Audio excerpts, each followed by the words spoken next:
Hey, what's up, everybody? Welcome back to News Dose, and the next big Assassin's Creed has been officially revealed. We got a new cinematic trailer today where we saw its new dual protagonist setup, and we also got a release date. However, some of the rumors that's been going around are true after all, and that unfortunately means that there is a controversy brewing around this game and some of the decisions that Ubisoft made. So we will get into all of that plus more, which includes PlayStation's PC strategy, because they revealed something in their financial report that has fans buzzing about an even more expanded future. So you know what, let's just go and get right into that situation, and there's really two parts to this topic. The first of which is Helldivers 2. By this point, it's pretty evident that this game has been a huge success for PlayStation, and that might be a little bit of an understatement here. So much so that apparently it's actually breaking records for them, because check this out. Helldivers 2 in just 12 weeks has already sold 12 million copies. I mean, that is 1 million copies sold every week on average.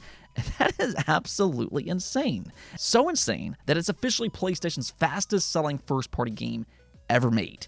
Yeah, it surpassed God of War Ragnarok to take that crown. So that is pretty incredible. But that's kind of the thing about these results. Sony, I'm sure, is looking at this, and they're kind of wondering to themselves, would any of this even be possible without the inclusion of PC? In fact, PC has been a pivotal driving force for Helldivers 2. If you look at what's been happening, you'll notice that it's consistently among the most played games on Steam. And while I don't know the exact ratio from PlayStation compared to PC, I've heard both have sold incredibly well, but the importance of Steam absolutely cannot be understated here. Not only has it sold well on Steam, but a lot of the word of mouth came from the PC fan base. Even early on, if you look at how this game took off the way that it did, a lot of the early discussion centered on the Steam database and how many people were playing it, because that's something that you can track on PC. So that in itself brought a lot of awareness to Helldivers 2 across social media, which is really what catapulted Helldivers 2 into being this massive success. I mean, you have to kind of remember here that this is not a game that Sony heavily advertised themselves, and they weren't expecting it to be this huge hit that it is. But you know what? Now that it is, I'm pretty positive that Sony is looking at these results and they're salivating over the idea that they could do this with more games. I mean, this is something that we've also been talking about with Xbox and their more multi-platform strategy.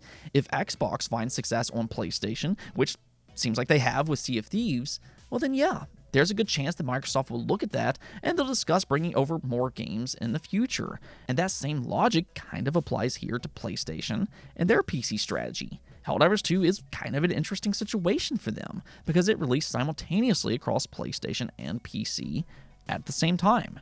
Now, this is a live service game, though, and that is important to kind of bring up here, because that does beg the question of whether or not this will include single-player games as well. But interestingly, this conversation keeps popping up because they also revealed this as a part of their financial report. You can see posted up by Genki, Sony talked about their midterm plan for their next 3 years, and this plan includes expanding installed base, providing richer gaming experiences, and enhancement of first-party software and PC deployment. Now, it's that last part there that has some people talking, though I will say this much. I don't really find this overly surprising. What fans need to kind of understand here is that PlayStation is under new leadership now. This is no longer the Jim Ryan show. And if you've been paying attention to their statements, they've already suggested multiple times that PC will be a primary focal point for the PlayStation brand going forward. I think their most telling statement was when their president said this: "In the past, we wanted to popularize consoles, and a first-party title's main purpose was to make the console popular. This is true, but there's a synergy to it. So if you have strong first-party content, not only on our console, but also other platforms like computers, a first-party game can be grown with multi-platform, and that can help operating profit to improve. So that's another one we want to proactively work on." In other words, he's basically saying that their main goal is not to just popularize their consoles anymore with exclusives like it used to be. Now, obviously, there are still questions on whether or not this includes single-player games, as I mentioned before. We've really yet to see a game like that launch on PC day one. So while live service games seems to be pretty much confirmed by this point, they're going to be PC day and date alongside PlayStation. But as for their single-player content, is there a chance that the next Ghost of Tsushima will launch on PC day and date? And that's where the speculation really starts to begin. But I will say this much. It is becoming more and more realistic over time. Helldivers 2 really could be that sign for them that this is something that they should do more of. And then you also have to kind of look at those, crazy high budgets for modern AAA games. This has been a problem throughout this generation, and one way to lower their risk is by expanding to PC. Put your games in front of as many gamers as possible. That's going to bring in more money. So no, I wouldn't be shocked if they decide to go in this direction eventually, maybe even before the end of this generation. Or something else that they could do is that they could lower their staggered release window for PC games. Right now, they release their games on PC about 2 years after the PlayStation version, but what if they decrease that by, let's say, a year, or hey, maybe even less? What about 6 months? Could they do something like that with this quote-unquote more aggressive PC approach? And honestly, again, I wouldn't be all that surprised just because of the things that they've publicly told us. And again, the success of Helldivers 2, that is important to this entire situation. Let me know what you all think about all of this, though. Give me your predictions in the comments below. Let's go and talk about this new Assassin's Creed game, though. It's subtitled Shadows, and really the big thing here is that you'll have 2 different protagonists that are important to the story. You have a female ninja named Naui, which embarks on a journey of revenge. It looks like her village was attacked, and now she's out for payback. She's more of your stealth-based character, and I do kind of like her origin story. I think it's rather interesting. But then there's the more controversial character, Yasuke, an African samurai. Now, from what I can gather here, Yasuke is a real-life person who was located in Japan right around this time frame. But the thing that people aren't necessarily happy about is that he wasn't actually a samurai as Ubisoft is making him out to be. So people are now accusing Ubisoft of not only exaggerating a story and, kind of rewriting history, but some people are even claiming that this is Ubisoft robbing Japan of their history and what a samurai actually is.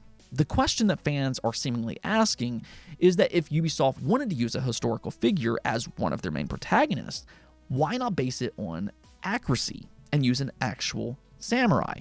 Wouldn't that pay more tribute to their country and their culture? Now, I'll kind of let you decide if you think that's a big deal or not, each to their own, but it is a conversation that is very loud right now. I mean, even the YouTube trailer reveal of this game has 84,000 dislikes as of this recording. So yeah, there's a lot of people that's very upset about this choice. And again, you can kind of make your own decision on what you personally think. Now, as for the trailer itself, though, I thought the cinematic was impressive. But for me, and I've said this before, unless it comes from a franchise that I just absolutely love, I need to see more gameplay. So I'll just kind of wait for the gameplay before judging myself. But the good news here is that Assassin's Creed Shadows will be out this year on November 15th. So there you go, another big holiday release, and you can go ahead and mark your calendars. Now, there's also one other game that I want to talk about here, and this is from a franchise that I am a huge fan of that might be in development. This isn't 100% confirmed yet, but I'm talking about Nier. I absolutely love these games, from their gameplay to the visuals, the stories, their atmospheres, their music, and just absolutely everything about these games. I don't know where I'd rank these games on my all-time list, but I know they're on there somewhere. These are amazing games. If you haven't played them, definitely check them out. But interestingly, we just got a tease that another entry might be in development. Check this out. Apparently, the Nier series producer Yosuke Saito is working on a new project with Nier series director Yoko Taro and composer Keiichi Okabe. They even said that it might be Nier, it might not be Nier. That's about all I can say for now. So, again, like I said, there's no 100% guarantee on anything just yet. This could be a new IP for all we know. But either which way, the fact that these 3 are working together again, I'd say at the very least, this is fairly good news. Maybe they can produce yet another instant classic, regardless of what it is. What I will say here, though, is that Nier was a huge success for Square Enix, and based on their recent plans, they seemingly are going to take less risk going forward. So I'd imagine that Nier 3 would be a pretty solid bet for them, as opposed to going with a new IP. So that does increase my thought process that this could potentially be Nier 3. Anyways, though, that's going to be it for this episode, but do let me know what you think about PlayStation's future with PC, and also, how do you feel about Assassin's Creed Shadows? Do you think the controversy is ridiculous, or do you think Ubisoft did wrong for this setting? Let me know in the comments below, but until next time, peace out.